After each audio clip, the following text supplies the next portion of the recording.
Hello everyone, जय हिंद। मैं हूं महेंद्र और आप देख रहे हैं MT365। आज के इस वीडियो में हमने सेमेस्टर 4 के जी हिस्ट्री के सिलेबस के ऊपर चर्चा की है। बेसिकली जी पेपर के सिलेबस को लेकर के स्टूडेंट्स के बीच काफ़ी कन्फ्यूजन रहता है और इसी कन्फ्यूजन को दूर करने के लिए हमने यह वीडियो बनाया है ताकि आप लोग डिटेल्स में जान सकें कि आप लोगों को सेमेस्टर 4 के जी पेपर जिनका जिनका हिस्ट्री है उनको क्या क्या पढ़ना है। तो एक एक करके हम लोग सारे टॉपिक्स पर चर्चा करेंगे। तो आइए हम लोग देखते हैं कि सेमेस्टर 4 का जो जी पेपर हिस्ट्री है उसमें आप लोगों को किन किन टॉपिक्स के बारे में स्टडी करना है। सबसे पहला यूनिट है rise of the British power in Bengal, है ना। इसके अंतर्गत आप लोगों को दो टॉपिक पढ़ना है। पहला है बैटल ऑफ प्लासी और दूसरा है बैटल ऑफ बक्सर। इन दोनों के बारे में आप लोगों को अर्थात कि प्लासी युद्ध के बारे में और बक्सर युद्ध के बारे में आप लोगों को जानना है। यहाँ पर बैटल ऑफ प्लासी के कारण परिणाम और उसके महत्व के बारे में आप लोगों को जानना है। ठीक इसी तरीके से बक्सर युद्ध के भी कारण परिणाम और उसके महत्व के बारे में आप लोगों को जानना है।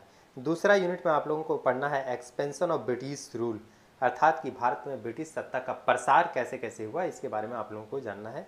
इसके अंतर्गत आप लोगों को पढ़ना है आंग्लो मराठा रिलेशन, दूसरा है आंग्ल मैसूर रिलेशन, इसी के अंतर्गत life and achievement of Hyder Ali and Tipu Sultan के बारे में जानना है। तीसरा है एंग्लो अवध रिलेशन और चौथा है एंग्लो सिख रिलेशन, इसी के अंतर्गत रंजीत सिंह और उस एंग्लो सिख वार्स के बारे में आप लोगों को जानना है। थोड़ा सा यहाँ मैं आप लोगों को डिटेल्स में बता दूँ कि जो आंग्ल मराठा रिलेशन था, इसके अंतर्गत कहने का मतलब ये है कि मराठा साम्राज्य को ब्रिटिश साम्राज्य के अंतर्गत लाने के लिए अंग्रेजों को कुल मिलाकर 3 युद्ध पर लड़ने पड़े थे। प्रथम आंग्ल मराठा युद्ध, द्वितीय आंग्ल मराठा युद्ध और तृतीय आंग्ल मराठा युद्ध। और अंततः तृतीय आंग्ल मराठा युद्ध के बाद 1818 ईस्वी में जो है मराठा साम्राज्य को भारत में ब्रिटिश साम्राज्य में मिला लिया जाता है। ठीक इसी तरीके से अगर आंग्ल मैसूर युद्ध संबंध की हम लोग बात करें तो मैसूर को भी ब्रिटिश साम्राज्य में मिलाने के लिए जो है वह 4 युद्ध अंग्रेजों को लड़ने पड़ते हैं हैदर अली और टीपू सुल्तान के बीच। और अंततः 1799 ईस्वी में मैसूर को भी जो है ब्रिटिश साम्राज्य में मिला लिया जाता है। इसी तरीके से अगर एंग्लो अवध रिलेशन की हम लोग बात करें तो आप लोगों को पता होगा कि लॉर्ड डलहौजी ने, है ना, मतलब जो है कुशासन के आधार पर जो है 1856 ईस्वी में जो है अवध को ब्रिटिश साम्राज्य में मिला लिया था। तो ये आप लोगों को पढ़ना है। साथ ही साथ अगर एंग्लो सिख रिलेशन की बात करें तो जब तक रंजीत सिंह जिंदा थे अर्थात 1839 ईस्वी तक, तब तक अंग्रेज जो है प्रत्यक्ष रूप से पंजाब को अपने अधीन में लाना उचित नहीं समझ रहे थे। लेकिन जैसे ही 1839 ईस्वी में रंजीत सिंह की मृत्यु हुई, इसके बाद अंग्रेज पंजाब पर अधिकार करने का उपाय ढूंढने लगे और अंततः 1845 ईस्वी में अंग्रेजों ने पंजाब पर जो है आक्रमण कर दिया और इस तरीके से आंग्ल सिख युद्ध की शुरुआत हो गई। और अंततः 2 आंग्ल सिख युद्ध के बाद 1849 ईस्वी में चार्ल्स नेपियर के नेतृत्व में पंजाब को जो है वह अंग्रेजी राज्य में मिला लिया जाता है। और साथ ही साथ अगर हम लोग रंजीत सिंह की जीवनी और उपलब्धियों के बारे में भी इसके बारे में भी आप लोगों को जानना है। और रंजीत सिंह का जो प्रशासनिक उपलब्धि थी इसके बारे में आप लोगों को विशेष रूप से जानना होता है। इसको आप लोग विशेष रूप से ज़रा फोकस करें। नेक्स्ट जो यूनिट है, थर्ड यूनिट, उसमें आप लोगों को पढ़ना है ग्रोथ ऑफ एडमिनिस्ट्रेशन, अर्थात कि प्रशासनिक विकास कैसे कैसे हुआ भारत में और उसमें किन किन जो है गवर्नर या गवर्नर जनरल्स की महत्वपूर्ण भूमिका थी, इसके बारे में आप लोगों को जानना है। तो सबसे पहले आप लोगों को जानना है कि वारेन हेस्टिंग्स के बारे में, दूसरा आपको लॉर्ड कॉर्नवालिस के बारे में जानना है, तीसरा लॉर्ड वेलेस्ली के बारे में जानना है और चौथा लॉर्ड विलियम बेंटिक के बारे में जानना है और पाँचवा जो है लॉर्ड डलहौजी के बारे में आप लोगों को जानना है। तो यहाँ पर ध्यान रखें कि वारेन हेस्टिंग्स, जिसका कार्यकाल जो है 1772 से 1785 ईस्वी के बीच था, इसने बंगाल में जारी जो द्वैत शासन था उसको समाप्त किया था और इसी के काल में जो है प्रथम आंग्ल मराठा युद्ध एवं द्वितीय आंग्ल मैसूर युद्ध हुआ था।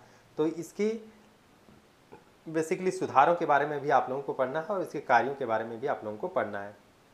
जनरली जो सवाल पूछा जाता है वो स्ट्रेट फॉरवर्ड सवाल पूछा जाता है कि वारेन हेस्टिंग्स के कार्यों या उसके सुधारों का मूल्यांकन करें या उल्लेख करें। दूसरा लॉर्ड कॉर्नवालिस है, जिसका कार्यकाल है 1786 से 1793 ईस्वी के बीच। आप लोगों को पता होगा कि इसी लॉर्ड कॉर्नवालिस ने 1793 ईस्वी में जो है वह बंगाल में अस्थायी बंदोबस्त की शुरुआत की थी और इसी लॉर्ड कॉर्नवालिस को, है ना, जो है वह इंडियन सिविल सर्विस का जनक माना जाता है और इसी के काल में तृतीय आंग्ल मैसूर युद्ध भी हुआ था। तो इसलिए ये काफ़ी इम्पोर्टेंट है। परीक्षा में इससे संबंधित लगभग हर साल सवाल पूछे जाते हैं, तो इसलिए लॉर्ड कॉर्नवालिस के बारे में आप लोग, इसके सुधारों या इसके कार्यों के बारे में आप लोग जरूर जान लें। तीसरा जो है लॉर्ड वेलेजली।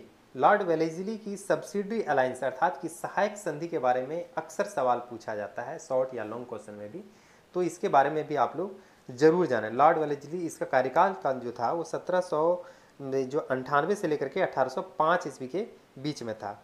इसने अपने सब्सिडरी अलायंस के तहत अर्थात कि सहायक संधि के तहत जो है वह हैदराबाद, अवध, मैसूर और तंजौर आदि क्षेत्रों को ब्रिटिश साम्राज्य में मिला लिया था। नेक्स्ट है जो है लॉर्ड विलियम बेंटिक, है ना। इसे मतलब ब्रिटिश गवर्नर जनरलों में सबसे अच्छा गवर्नर जनरल माना जाता है, क्योंकि यह काफ़ी भारत के समाज सुधार के लिए इसने काफ़ी काम किया था। और इसी लॉर्ड विलियम बेंटिक ने जो है वह सती प्रथा, ठगी प्रथा, नरबली प्रथा का भारत में अंत किया या उसका अंत करने में महत्वपूर्ण भूमिका निभाई, और ये जो है भारत का प्रथम गवर्नर जनरल भी रहा था। इसलिए इसके सुधारों के बारे में अर्थात यहाँ पे देख भी सकते हैं कि लॉर्ड विलियम बेंटिक का रिफॉर्म्स के बारे में आप लोगों को विशेष रूप से पढ़ना है कि लॉर्ड विलियम बेंटिक के द्वारा क्या क्या सुधारात्मक कार्य किए गए, इसके बारे में आप लोगों को जानना है।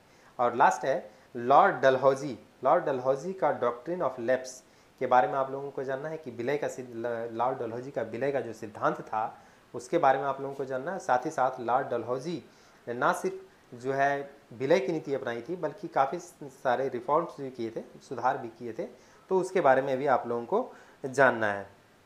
तो जैसे कि लॉर्ड डलहौजी के द्वारा ही जो है प्रथम रेलवे लाइन का गठन किया गया था भारत में, विद्युत तार की भी स्थापना की गई थी, डाक टिकट जारी किया गया था, तो ये सारा चीज़ जो है वो डलहौजी का रिफॉर्म्स था, तो इसके बारे में आप लोगों को जानना है।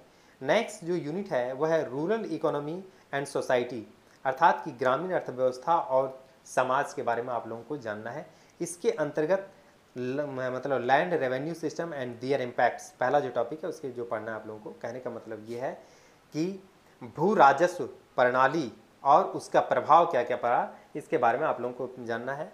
दूसरा जैसे कि मतलब भू राजस्व प्रणाली जो है वह भारत में 3 तरीके के भू राजस्व प्रणाली को स्थापित किया गया था। जैसे बंगाल में अस्थायी बंदोबस्त या जिसको जमींदारी प्रथा भी कहा जाता है वो जारी किया गया था। वहीं दक्षिण भारत में जो है वह रैयतवाड़ी को लागू किया गया था। वहीं उत्तर भारत में मतलब महालवाड़ी प्रथा को लागू किया गया था भू राजस्व को वसूल करने के लिए। लेकिन इन तीनों का अर्थात कि जमींदारी प्रथा, रैयतवाड़ी प्रथा और महालवाड़ी प्रथा का क्या प्रभाव पड़ा ग्रामीण समाज पर या मतलब ग्रामीण अर्थव्यवस्था पर, उसके बारे में आप लोगों को जानना है। दूसरा है ड्रेन ऑफ वेल्थ अर्थात कि धन का जो निस्यंदन का सिद्धांत था उसके बारे में आप लोगों को जानना है। ये ड्रेन ऑफ वेल्थ का सिद्धांत जो है सबसे पहले दादा भाई नौरोजी ने दिया था और इसके बारे में आप लोगों को इस टॉपिक में जानना है।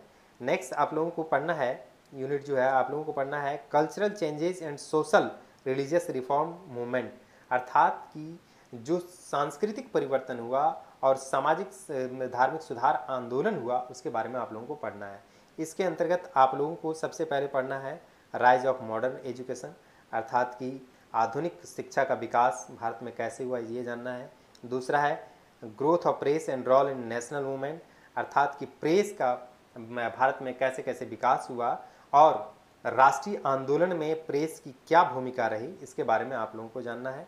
थर्ड है सोशियो रिलीजियस रेवेलिस्ट या रिफॉर्म मूवमेंट अर्थात कि सामाजिक धार्मिक सुधारक जितने हुए उसके बारे में जानना है और सामाजिक धार्मिक सुधारक जो आंदोलन हुआ उसके बारे में आप लोगों को जानना है।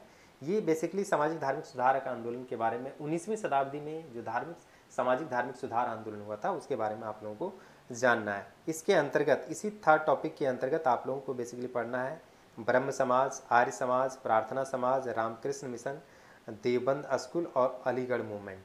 इन सारे के बारे में आप लोगों को जानना है। यहाँ पे थोड़ा सा मैं बता दूं कि ब्रह्म समाज की स्थापना जो है राजा राम मोहन राय के द्वारा 1828 ईस्वी में की गई थी। वहीं आर्य समाज की स्थापना जो है 1875 ईस्वी में दयानंद सरस्वती के द्वारा मुंबई में की गई थी।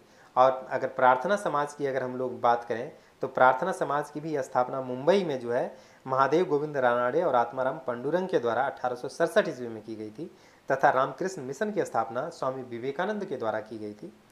और अगर हम लोग देवबंद समाज की बात करें तो मुस्लिम समाज में जो कुरीतियाँ थी, अंधविश्वास थे, उन सबों को दूर करने के लिए देवबंद समाज और अलीगढ़ आंदोलन चलाया गया था।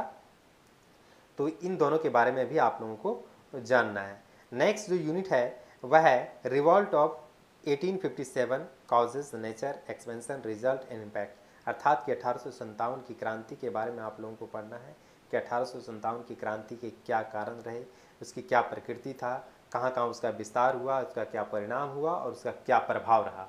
ये सारे टॉपिक्स के बारे में आप लोगों को जानना है। और नेक्स्ट टॉपिक है आप लोगों का वह लॉर्ड लिटन, लॉर्ड रिपन और लॉर्ड कर्जन, अर्थात कि लॉर्ड लिटन, लॉर्ड रिपन और लॉर्ड कर्जन के बारे में आप लोगों को विस्तृत रूप से जानना है।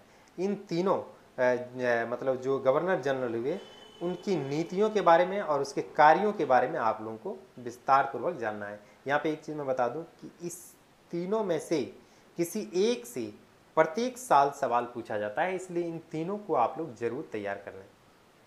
नेक्स्ट टॉपिक जो है एंड लास्ट टॉपिक है आप लोगों का वह है कॉन्स्टिट्यूशनल डेवलपमेंट, अर्थात कि संवैधानिक विकास, कि भारत में किस तरीके से धीरे धीरे संवैधानिक विकास हुआ और अंततः संविधान का गठन हुआ, उसके बारे में आप लोगों को जानना है। इसमें सबसे पहले मार्ले मिंटो रिफॉर्म्स 1909 के बारे में आप लोगों को जानना है।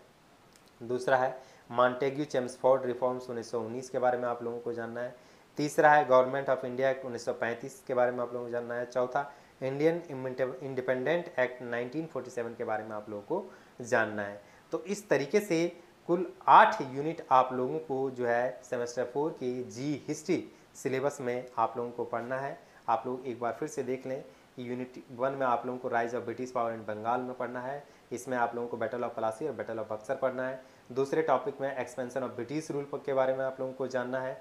तीसरा ग्रोथ ऑफ एडमिनिस्ट्रेशन के बारे में जानना है। चौथा रूरल इकोनॉमी एंड सोसाइटी के बारे में पढ़ना है। पाँचवा cultural changes and social and religious reform movement के बारे में आप लोगों को जानना है।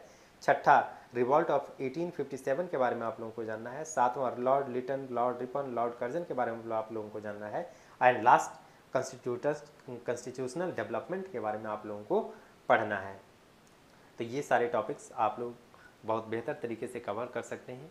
और अगर यह वीडियो आप लोगों को पसंद आया हो तो प्लीज़ इसे लाइक, शेयर एंड सब्सक्राइब जरूर करें। धन्यवाद।